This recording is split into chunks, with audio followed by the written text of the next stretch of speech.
when it comes to the development of self-consciousness, we could say that at some point when you were about 3 years of age, you looked at the mirror and you said, oh, that's me, right? And that's called physical self-consciousness, meaning that you recognize your image, your body, as you. And that was a very important first step in the development of self-consciousness. And animals, some animals, we know now through research, they can attain that. Elephants, some monkeys, dolphins, they can recognize themselves in the mirror. Unfortunately, cats and dogs, they can't. So they will bark, a dog will bark at his image because it's not capable of understanding and recognizing itself in the mirror. But we human beings attain that milestone at some point. Now, if you are lucky, you keep evolving, and at some point your self-consciousness takes a big step forward. And it's that you begin to notice that there is a voice here in the head. There is a voice. So there is awareness of your thoughts. When that happens, then you become aware that there is a little voice here, and at some point you become identified with the voice in the head. And that's called mental self-consciousness.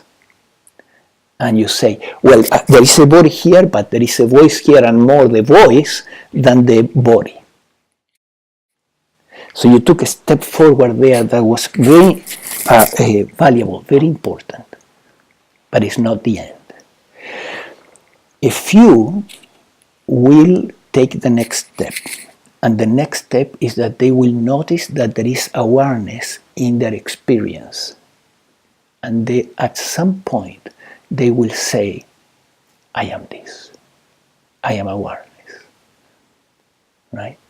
And it's non-dual, is undifferentiated, and it's constant, it's constantly present, but because your thoughts are coming and going, and there are moments of silence in your thoughts. However, consciousness or awareness is constantly there. It's constantly. Even at night when you're sleeping, there is awareness of the dreams. The movie of the dreams is being perceived. So at some point we say, no, I'm not the voice in the head. I am the observation, the perceiving of the voice in the head. I'm not the mind. I am what is looking at the mind. That step is called awakening. Awakening to your true nature, to this non-dual awareness. And we all can wake up to that. And it's a very important milestone. It's life-transforming too. When we wake up to that realization, I am consciousness, I'm undifferentiated consciousness, I'm the consciousness that is looking through all the mind-body organisms in this universe. And then you wake up to your divinity. So, when you realize that you are consciousness, and you begin to see that consciousness is in every human being, and in every animal, in every worm, in every plant, in every living being, there is consciousnessing of the present moment. For example, a plant is capable of moving its leaves and flowers and directing them to the sun. How it can do that? There has to be perception, a perceiving of where this light is coming from, so that it will orient its leaves in direction to the sun. So in the plant, there is consciousness. In a dog, in a cat, in an animal, in every sentient being, consciousness is there. What is different is different mind-body systems, yes, biologically, and different programming. But essentially, consciousness is there. So this is what is unifying all of us. This is what is the same in all of us. And this is the fundamental truth that leads to unconditional love.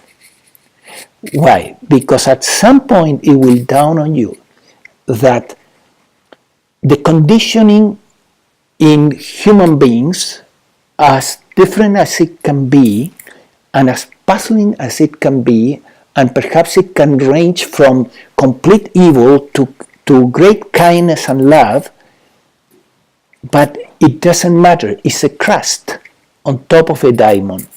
That crust can be muddy, can be dark, or can be very transparent and allow the diamond to shine through.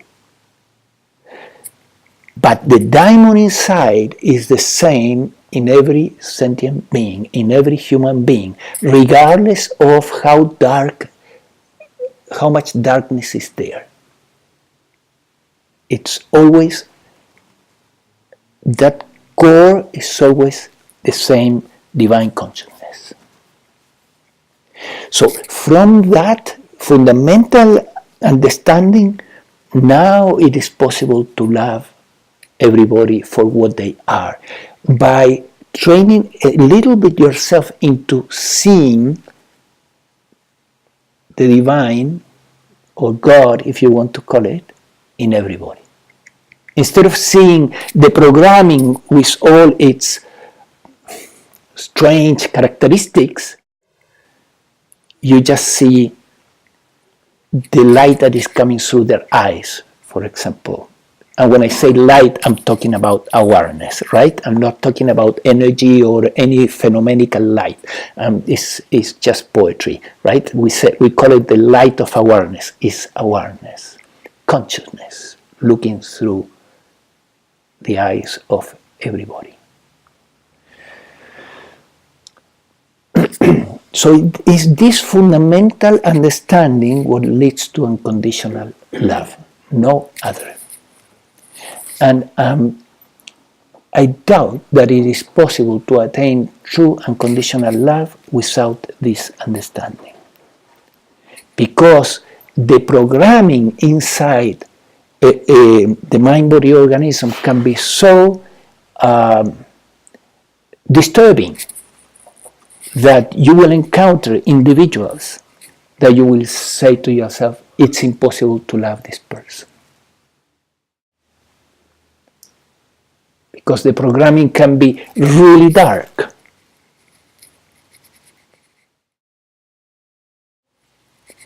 As we see other individuals that have evolved enough, and it's very easy to love them.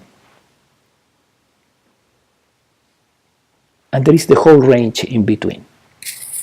So attaining unconditional love in a way requires that you train yourself to see God in everybody, or to see the divine in everybody, to see consciousness in everyone.